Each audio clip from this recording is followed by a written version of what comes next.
মানে দীঘলীয়া আন্দোলন, কিন্তু এতিয়ালৈকে হিমন্ত বিশ্ব শৰ্মা চৰকাৰে পাত্তা দিয়া নাই। এই পাত্তা নিদিয়াৰ ফলটো কিন্তু ভুগিব। ইলেকশ্যন আহি আছে 26ত। আপোনালোকে জানে উচ্ছেদৰ সময়তো সাংঘাতিক ধৰণে আমাৰ খিলঞ্জীয়া মানুহক আচলতে অন্যায় কৰিলে। বানমুক্ত গুৱাহাটীৰ মিছা শ্লোগান দি কেৱল আমাৰ খিলঞ্জীয়া মানুহবিলাক উচ্ছেদ কৰিলে। তাৰ সমান্তৰালভাৱে যিবিলাক পুঁজিপতিৰ বিল্ডিং আছিলে তাত কিন্তু হিমন্ত বিশ্ব শৰ্মাৰ বুলডোজাৰ নচলিলে, ভয় খালে, বদৰীনাথমূলক ভয় খালে। আজি আপোনালোকে দেখিছে আপোনাৰ এই হিমত সিংহা বহিৰাগত বনিয়া তেখেতক ভয় খালে। আজি অশোক সিংহালে উচ্ছেদ কৰাৰ পাছত নিজে প্ৰটেক্ট প্ৰাইড নামৰ যিটো বিল্ডিং সেই বিল্ডিং উঠাইছে শিলাকুট। গতিকে এই চৰকাৰখন যে আচলতে কৰ্পৰেট হাউচৰ স্বাৰ্থত, বনিয়াৰ স্বাৰ্থত সেই কথাটো আজি প্ৰমাণ হৈছে। আৰু আপোনালোকে নিশ্চয় দেখা পাইছে যিটো সময়ত এটকা দৰত আদানীক মাটি দি আছে, ৰামদেৱক মাটি দিছে, আম্বানীক মাটি দিছে, এই সময়ছোৱাত কিন্তু খিলঞ্জীয়া মানুহক একথা মাটি দিব পৰা নাই চৰকাৰখনে। কিন্তু প্ৰতিটো মুহূৰ্তত খিলঞ্জীয়াৰ কথা কয়, খিলঞ্জীয়াৰ অধিকাৰৰ কথা কয়। সেইকাৰণে কৈছোঁ মুখ্যমন্ত্ৰী হিমন্ত বিশ্ব শৰ্মাৰ খিলঞ্জীয়াৰ খটো আচলতে লোৱাৰ নৈতিক অধিকাৰ নাই।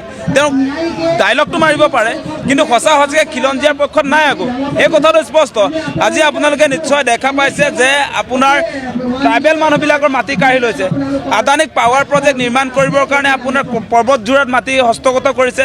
আপোনালোকে দেখিছে এই পলাশবাৰীত মাটি লৈছে, আমাৰ ট্ৰাইবেল মানুহৰ, আজি ৰাভা মানুহৰ মাটি লৈছে।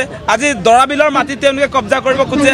আজি শিলহাকুৰ মাটি তেওঁলোকে আচলতে এই বহিৰাগত বেপাৰী বুলি কৈছোঁ, এইটো অশোক সিংহালে এই মাটি হস্তগত কৰিছে। কিন্তু এটা কথা ঠিক, আমাৰ ধৈৰ্য সীমা অতিক্ৰম কৰিলে কিন্তু ইয়াৰ ভয়ংকৰ পৰিণতি হ'ব। আমি সেই কথা বাৰম্বাৰ কৈ আছোঁ। আমাৰ মূল দাবীটো হৈছে মাটিৰ বিনিময়ত মাটিয়ে, বেলেগ কথা আমি বুজি নাপাওঁ। আৰু এতিয়া 4 বছৰ হৈ গ'ল।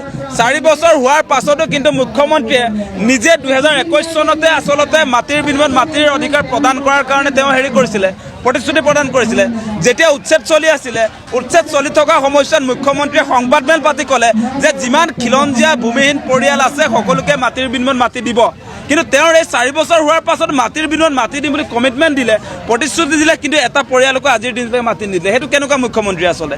সংবাদমেল পাতি মানে ৰাজ্যৰ মুখ্যমন্ত্ৰীগৰাকীয়ে সাংবিধানিক মুৰব্বী এজন, তেওঁ কেনেকৈ পাহৰি থাকিব পাৰে সেই কথাটো আমি বুজি নাপাওঁ। ইফালে খিলঞ্জীয়া মানুহ, তেওঁ খিলঞ্জীয়া মানুহক এনেকৈ প্ৰতাৰণা কৰিব পাৰে নেকি? আপোনালোকে সেই কথাটো বিবেচনা কৰক। পোনপ্ৰথমে কথাটো হ'ল যে হিমন্ত বিশ্ব শৰ্মা এণ্ড কোম্পানীয়ে সাৱধান হ'বলৈ হ'ল। হিমন্ত বিশ্ব শৰ্মা এণ্ড কোম্পানীয়ে যদি ভাবি লৈছে যে তেখেতসকলে এই দেশৰ মালিক, তেখেতসকলে মাটিৰ মালিক, তেনেহ'লে এই কথাটো ভুল প্ৰমাণিত কৰিব অসমৰ ৰাইজে। আৰু কথাটো হ'ল যে হিমন্ত বিশ্ব শৰ্মাৰ চৰকাৰখনে, মোদী অমিত শ্বাহৰ চৰকাৰখনে কিন্তু মানুহৰ অধিকাৰৰ কথা মুঠেও চিন্তা নকৰে। আজি শিলহাকু ৰাইজত যি ভূমি অধিকাৰ খৰ্ব কৰা হৈছে, এয়া কেৱল ভূমিৰে অধিকাৰ খৰ্ব হোৱা নাই, ইয়াত মহিলাৰ অধিকাৰ খৰ্ব হৈছে, ইয়াত শিক্ষাৰ অধিকাৰ খৰ্ব হৈছে, ইয়াত যুৱকসকলৰ অধিকাৰ খৰ্ব হৈছে।